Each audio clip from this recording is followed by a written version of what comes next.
ضربة حرة للمصري بره منطقة الجزاء، حائط بشري من 4 لاعبين.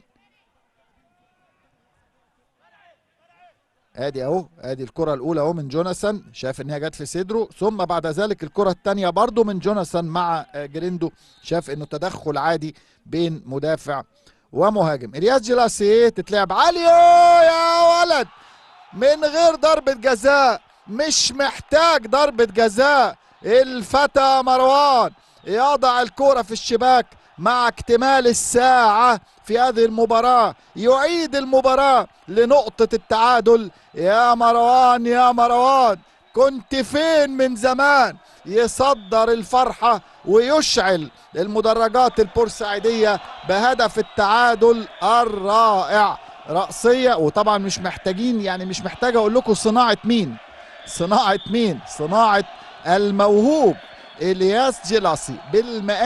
بالمقاس جيلاسي يصنع للمرة الثالثة هذا الموسم مع المصري. ومروان حمدي يطير لفوق وفي اقصى الزاوية اليسرى لمرمى جنش، يعادل النتيجة ويعيد المباراة لنقطة التعادل، لكنه تعادل ايجابي هذه المرة مش تعادل سلبي.